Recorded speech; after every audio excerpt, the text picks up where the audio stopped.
Welcome to the SJ Child Show. This episode is sponsored by Water and Body Basics. Visit 3440 South, 5600 West, West Valley City, Utah. Mention SJ Childs today.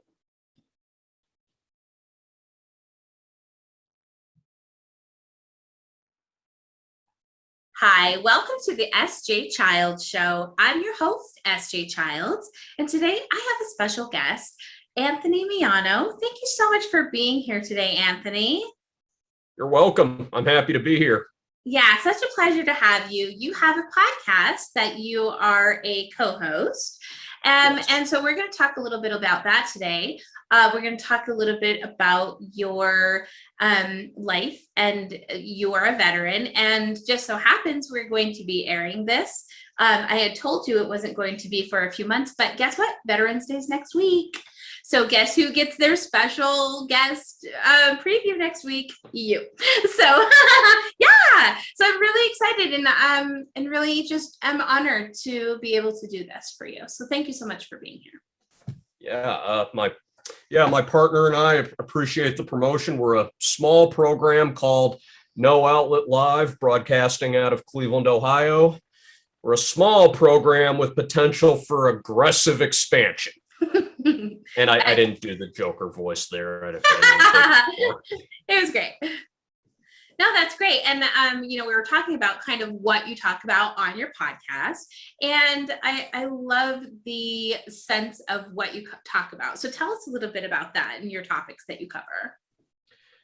Well, we cover topics ranging from the obvious, like the recent shooting on the set of Alec Baldwin's movie Rust, to the West Point cheating scandal from last year, to rollerblading Pakistani police, to a possible lesbian remake of Die Hard.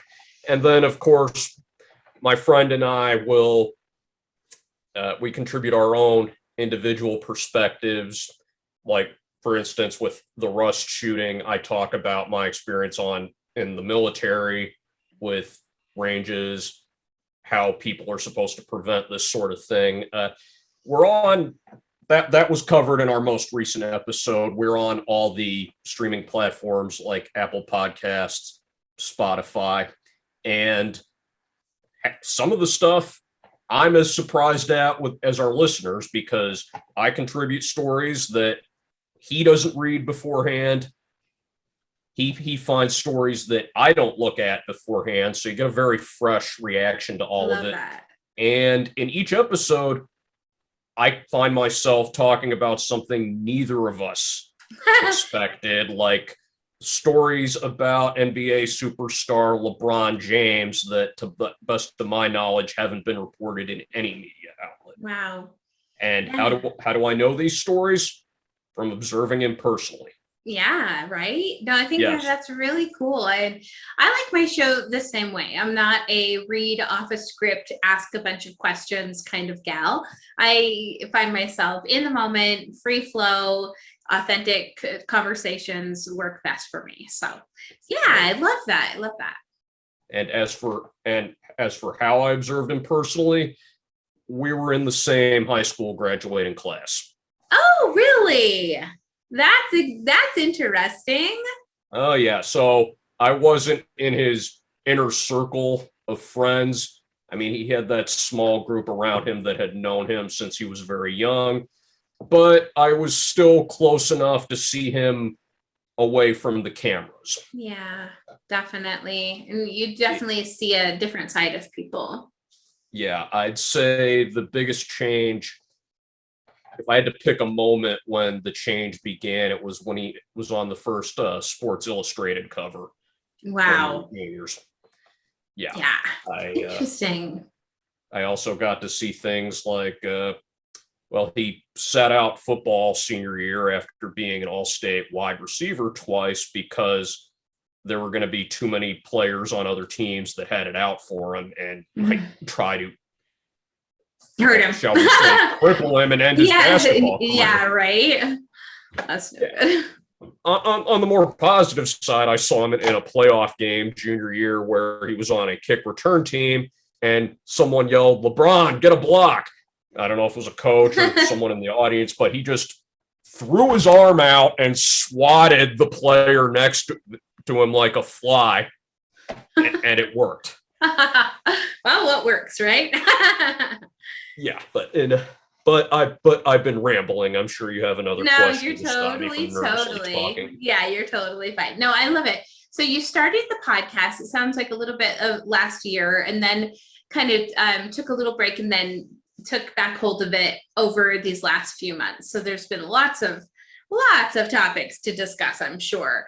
What is it also on YouTube, right? It's a video as well as on audio. Yes. Yeah. We have a YouTube channel. Our primary method for the time being is we live stream on Facebook.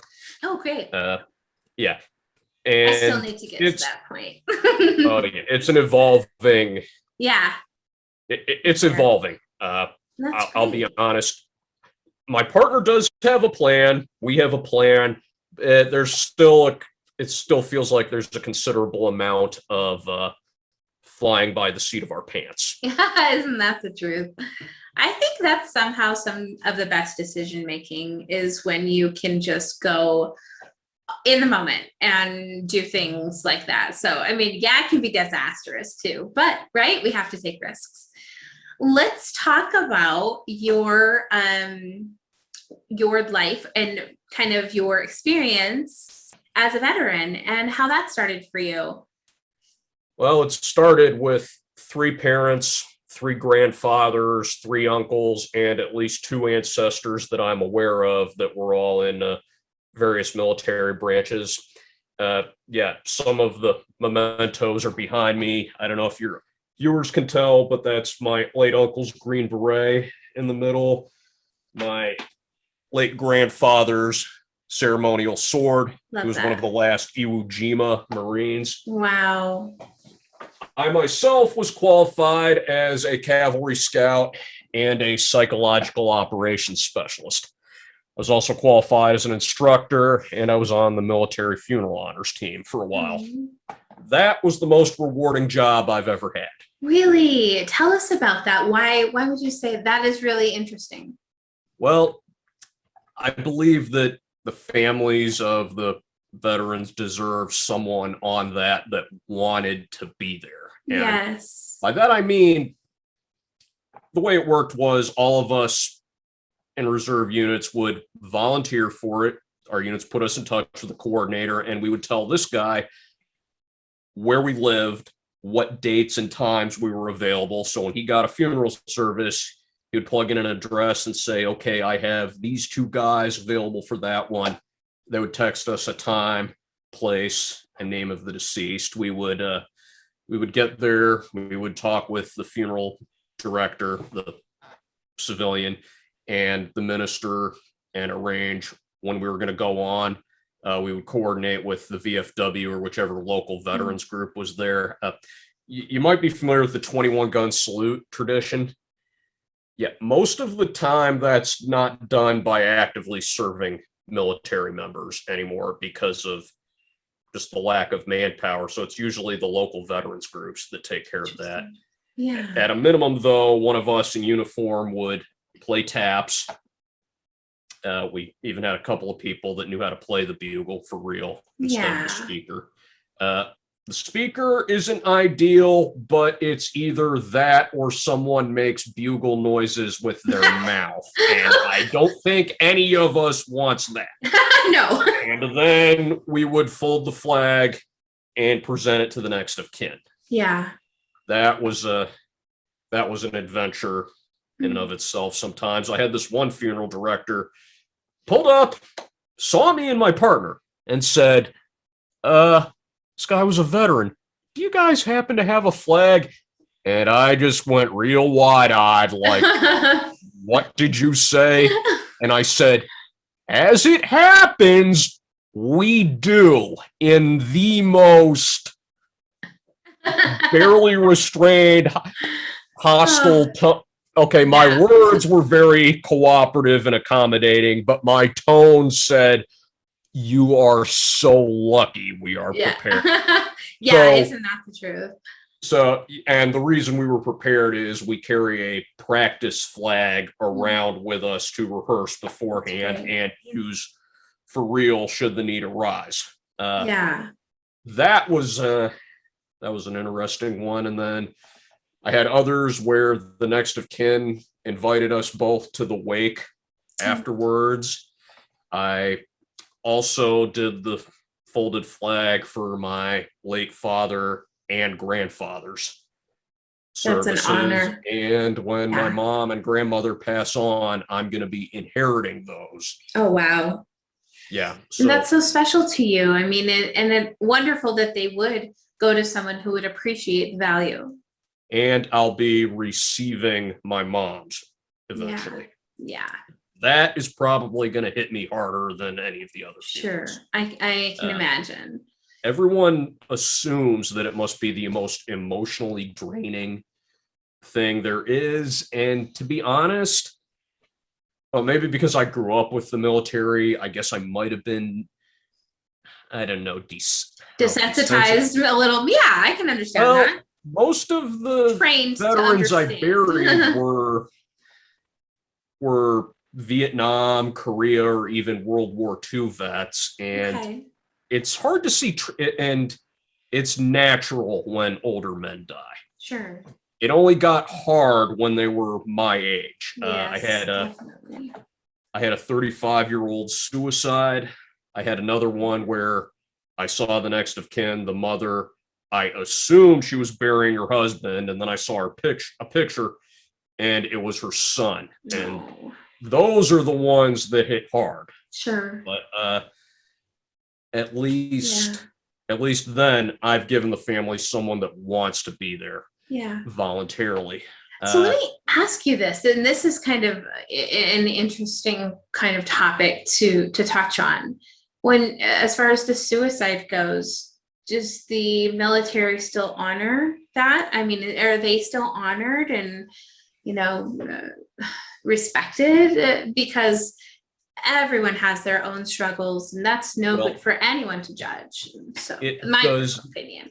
There is no policy, formal or informal, I'm aware of, that prohibits a service member who commits suicide from receiving military funeral honors. That's good. The biggest factor is actually going to be the family. Yeah.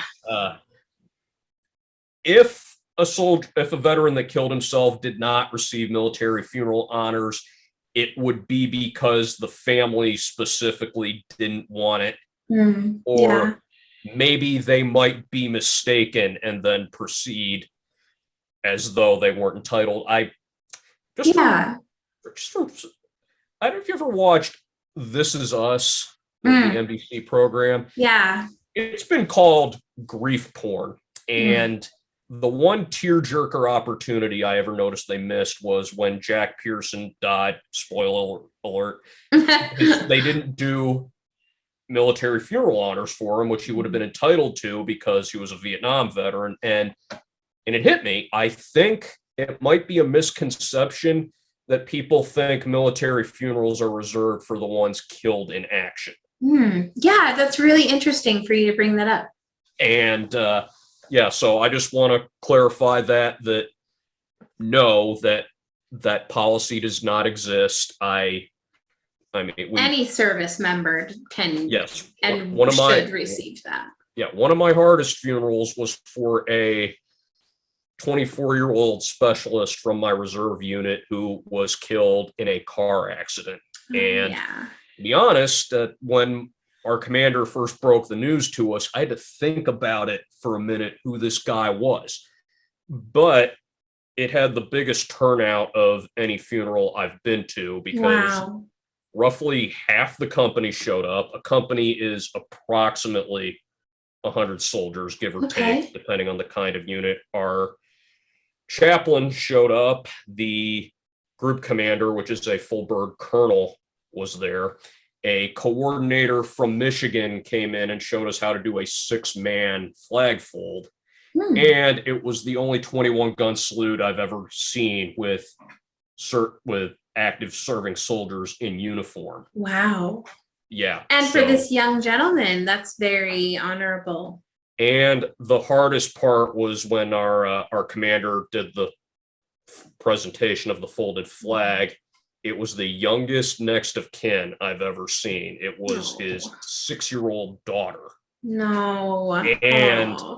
And he did not use the standard script, and that was the closest I ever came to crying at one of those services.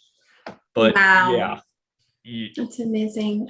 So it's just what an honor. Thank you from me. And so and for anyone that has a veteran in their family that might want military funeral honors, I would advise you to have their DD-214 ready if you don't already have it, and then remember to give that to the funeral director when you make the arrangements, because he's the one who is going to contact the military and arrange for that detail to be done. So that's such great advice. Thank you so much for sharing that with us. It's just a way to help. I mean, they tell people be ready to, leave instructions for your family members behind, like paying bills, bank account passwords. So yeah, that's one thing for that hard time you can prepare for a little bit more while you can.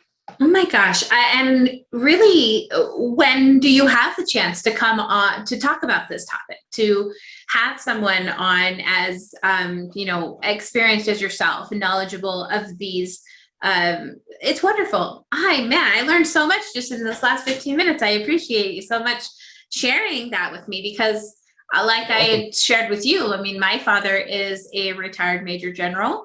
And so obviously everyone that knows him and our family know that he will, have a military funeral. He's the very model of a modern Major General. Yeah, right? Sorry, as soon as you specified Major General, I had to work that joke in. Yeah, it's so true. Oh, man. But he was an F-4 pilot.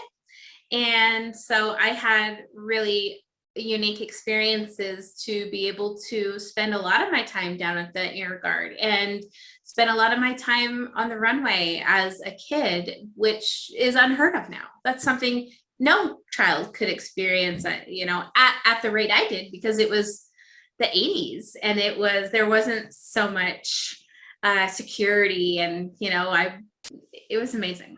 Oh yeah, the post 9/11 world has been. Yeah, I also grew up with a parent in another state. I was raised by my mom and my stepdad. I flew to see my father twice a year. And I was born in 85. So I'm one of the youngest people left that can remember pre 9/11 anything. Yeah, right? As I learned from my emergency management program, where I have a bachelor's degree in that, which is, I guess, almost a footnote in my life at this point. Americans are very reactive, not proactive. So I can only hope, we can only hope that as we get further away from 9/11, that maybe we can go back to some of the routines, like not having to take our shoes off. But to be honest, I think we'd all just settle for not having to wear masks at the airport. Oh my gosh, heavens. Yes, exactly. I think we would. It's a really, and it's kind of saying, telling that in our life right now, for families that haven't ever had trauma or anything, I'm sure you have now. I'm sure the last year has been, if you've never experienced trauma before in your life, trauma in a different form than you'd ever experienced. And everybody had to figure out a new way of doing everything, huh? Corona disturbed American day-to-day life in a way. The closest example I can think of it within even fairly recent memory is World War II. Yeah. And even during World War II, yes, there was rationing, and Major League Baseball canceled its All-Star game a couple times. Yeah. But movie studios still made new movies as much as they could, considering even major stars were off fighting the war. Yeah.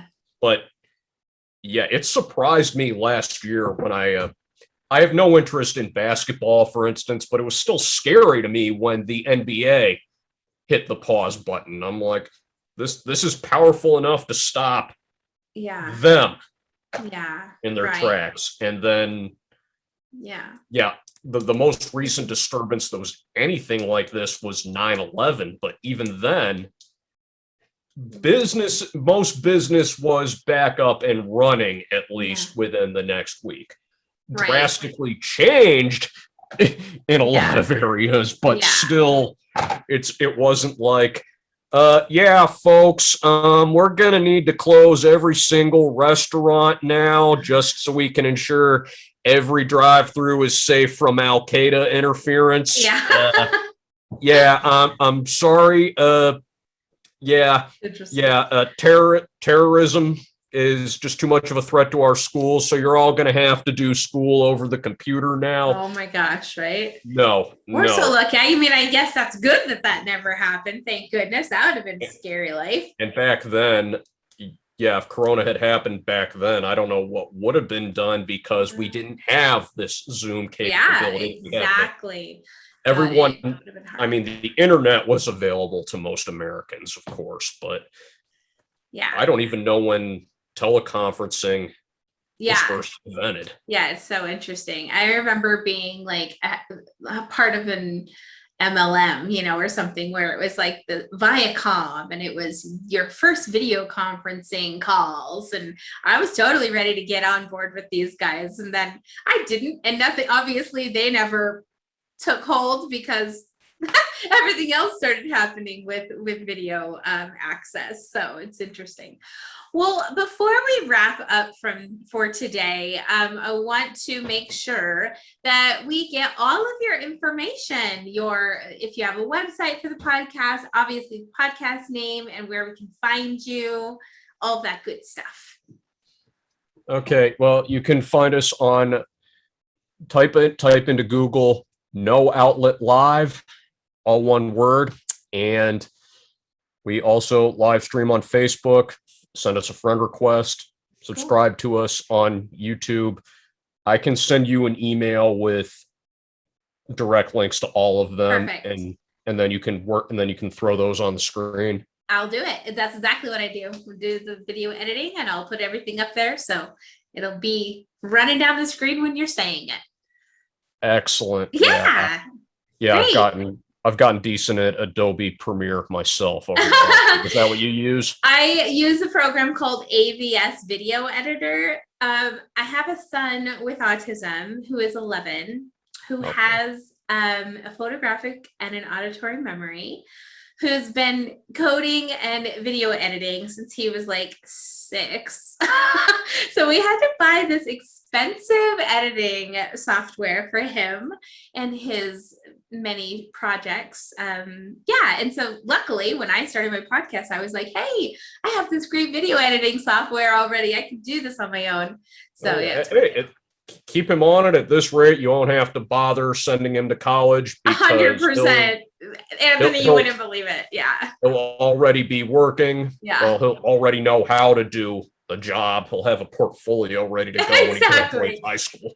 He's like 109 languages into linguistics. He speaks literally 109 languages. All learned over Google Translate to be, that's where he studies most of his time is Google Translate.